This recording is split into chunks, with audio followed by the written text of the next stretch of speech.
Hello everybody, I want to welcome you back to Lost Odyssey. I'm Chocolate Milk, and we are starting out as Kaim and Sarah. In the last video, we got split up into 3 teams, and we're on our second team now. And this is where the real looting begins. So in this area, we're just going to loot a bunch of stuff. Start by getting that pot up there, and then there's a bunch of other stuff here. Like, I really want to get it all, so you'll probably see me go around in circles a whole bunch. Sorry about that, because like I said, you cannot come back here and collect any of this stuff over again, so be extra careful. I think it's just those 2 pots though, and I don't think there's anything over here. Just some kids playing tag. Okay. Back up the stairs we go.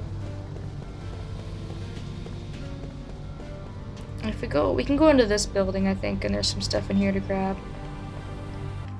This is Rosa's restaurant, and we unfortunately won't be sitting down for a nice meal. God, our characters never eat. I cannot remember a time in this game where they have ever eaten anything, as a matter of fact. Just thinking back on it. I guess as an immortal you wouldn't have to worry about eating, but I'm sure you'd still feel hungry, maybe. I don't know. Alright, that's all that was in here, so let's leave. It's just those few pots.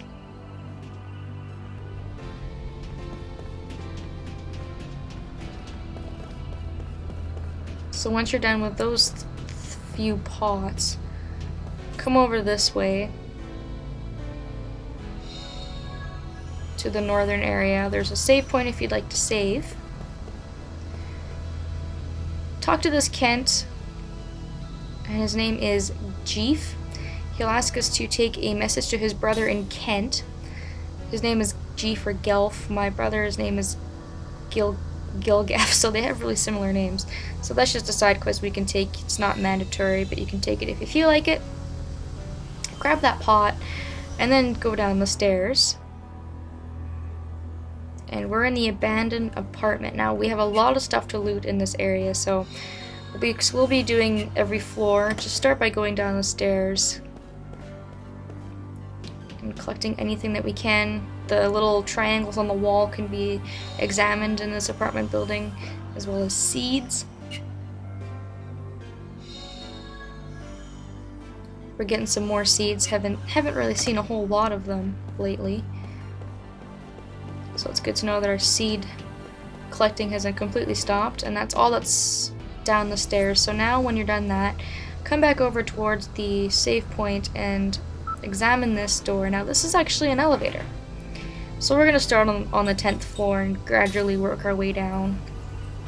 That seems like the best way to do things. There's a few things to grab on the 10th floor, not a whole lot.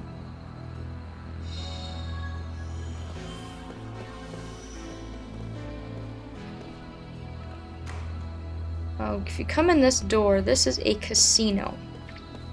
Well, it's not really a side quest. I keep wanting to call them side quests, but I don't really know another word for them. There's something we can do in here once we're done looting it. Kind of like an event, I suppose, would be the word for it. I think it's this room back here to the right. There's a pot in the corner to collect. We can't play anything. Can't play poker or anything in here, so don't get your hopes up. But what you want to do is you want to talk to this guy, the Deceptive Banyan. If I only have 300 gold to work with, will you please lend me some money? Now what you're going to want to do is say yes. And rather than lend him 100, 500 gold, you're going to want to lend him 1,000 gold. Now I know that sounds really strange, but he'll give you signed loan papers. What you're going to want to do is you're going to want to do that 10 times. So just enter the building, re-enter it, and do that 10 different times. So give him, 10,000 gold in total. On the 11th time you come in, he'll say that he won a jackpot, and he'll give you 50,000 gold. So you'll make 40,000 gold profit from giving him the 10,000. So that's totally optional. You don't really have to, and quite honestly, in this game, money isn't really, that big of a deal, so it's up to you, but I figured I'd show that off for those of you who don't know about that. This door over here will lead us to a general store. You want to enter the door on the right first before you go in. You can grab a pot and a treasure chest, and this guy will make us some rings if we'd like some rings made. So you can also read some books. You'll see that the bookcase, excuse me, was sparkling if you'd like to read whatever the heck is on that bookshelf. But that's all there is in that room. And you actually can't shop in here. I know it says that it's a store, but they won't let you shop, I don't think, because you don't have an ID, and they won't sell to outsiders, I guess, so don't even bother. I think that's it for the 10th floor. It was just the gambler, if you wanted to do that kind of side questing thing. A few things on the wall, a few pots. And then we're just gonna move down one floor to the 9th floor. And do the same thing, just collect more stuff. Yeah, this part of the game is pretty slow. When you're playing, it's quite interesting because it's pretty much 100% storyline. You know, so this is an inn. It's really not necessary to stay at the inn, but there is a pot here, of course, and if you haven't saved your game in a while, you can save in here if you feel like it. Although there's a save point outside of the apartment, so it's just kind of unnecessary. And that was it. Very few things to do on the 9th floor. The 8th floor is elusively missing, so we're gonna go to the 7th floor instead. The 8th floor is missing because the person that we are chasing is on the 8th floor, so... Oh wait, no, he's not. He's right there. Duh. The door we're gonna go into is that one with the blue diamond on it, but we're not gonna go in there yet.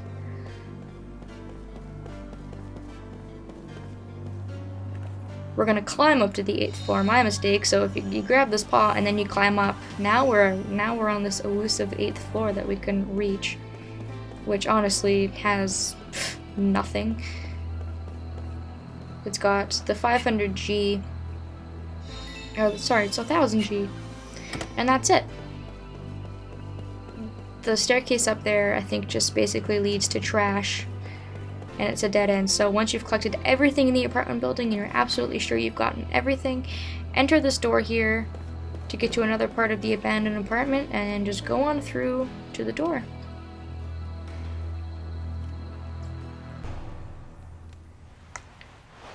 I knew it was you. Mars! And this is the real king. Kaim, Sarah. It's been so many years.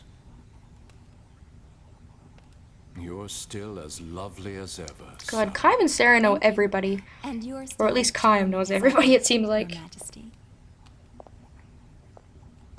Why did you bring us here? Why the disguise? This was the only way I could find to spend a few quiet moments with you. It's not widespread knowledge yet, but word is out that you've abducted the Queen of Numara. Would you mind explaining what's going on? The Queen is with us. Then it's true? You abducted her? She's one of us. But it would take too long to explain. One of you? Yes, a fellow immortal. So the Queen who's been said to rule for 1,000 years is in fact immortal? I consider you to be one of us too. Even though I'm not immortal? Not as an immortal, but as one who cares for this world. To think that beings from another world should be the ones to teach me about love for my own world. Has it really been 50 years since we first met? Yes. I remember. Yes.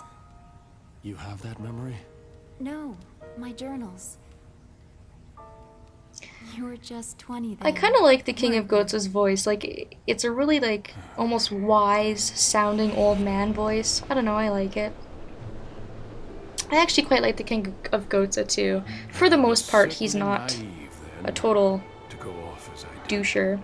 He's better than Tolton, by far. I doubted that my inexperienced body and spirit would be equal to the demands and responsibilities of the kingship. that I must one day inherit, let alone the challenges of defending my kingdom.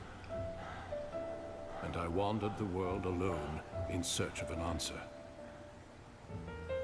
I'd been pampered by court life, and thus I was unprepared for the demands of the journey.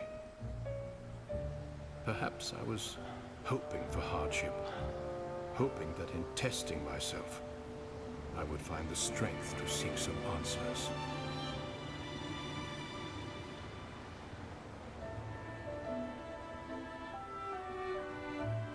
He just happens to pass out outside their house. Lucky him. It was Kaim who found you and rescued you. Kaim has come too. I think he'll survive. You and Kaim were already wed by then. I was jealous. Not only were you immortal, but you also had a bride who would herself be beautiful forever. Yeah, he's got a thing for But Sarah. that experience changed you. And through your journey, you found your answer. I love how he had gray hair when he was 20. Did anyone else notice that, or was that just me? You'll put your life on the line to protect what you love. A truth that is as significant as it is simple. That was when you discovered it for yourself.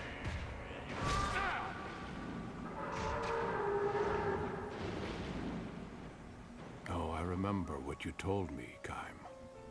Love your kingdom as you love Sarah.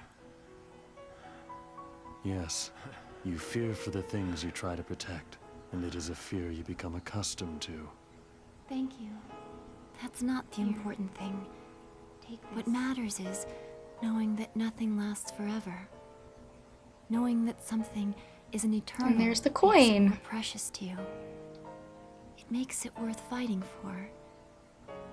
Words are unnecessary. What matters is love, and the will to fight for what you love.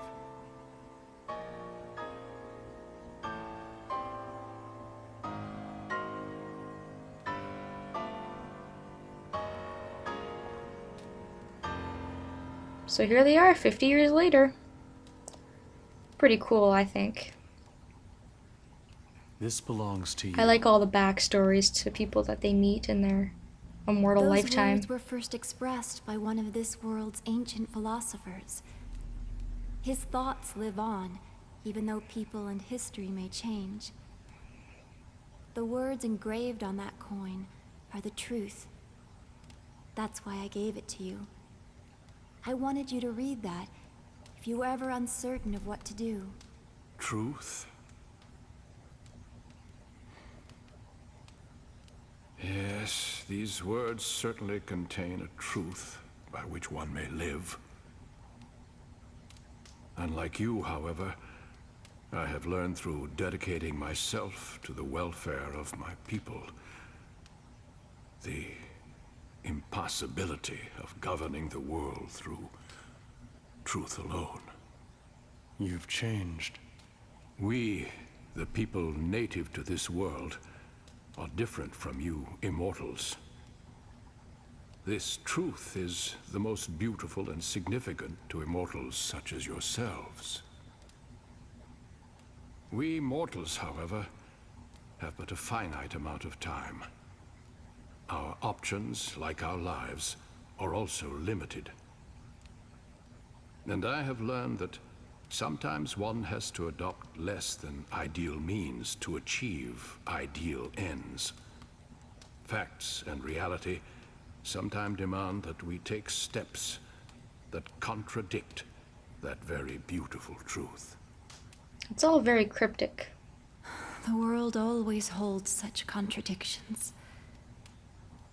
But the King of Gohtza is basically struggling Kaim, with what he Sarah, should do with the current situation. I have a favor to ask, now that you Which know is- my which is pretty conflicted, obvious. contradictory nature. But I will shortly be meeting in secret with King Tolton to discuss what can be done to avoid war, given the strained relations between our countries. He and I will consult between ourselves to avoid any interference from various vested interests on our respective sides. You struggle to achieve your ideals, even while wrapped in contradictions. So to speak. And I would like both of you to be present when I meet with King Tolton. Why? The young king and I will be struggling with the divide between truth, reality, and fact. I want your advice, given your perspective as immortals. And if we still can't find common ground and opt for war, then I ask that you not interfere. It's almost sad to listen to. Like, I can't imagine ever making That part of you a hasn't huge changed. decision that would You're suffering from having to confront an affect immutable like a whole reality country. that you cannot escape. You're every bit the man you were when we last met. You're too kind, Sarah. There is one thing.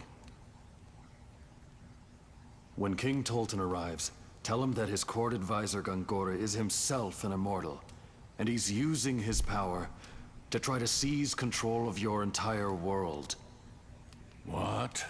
Remember What? this fact, old friend, when faced with your decision. It's like it's a big Queen of surprise Numara to is with everybody us. that he's a What would you say immortal. to having her attend the meeting as well? In addition, we have a favor to ask of you, too. We need to get to Ura. For that, we need a ship capable of traversing the hypercurrents.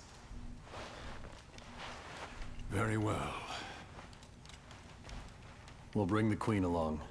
I'll see you at the meeting. Alright, so slowly everything is starting to come together. Sorry for my lack of talking, but you know, lots of scenes to watch, and we come to our last little group, Cook and Mac. I will see you next time in Lost Odyssey. Thanks for watching.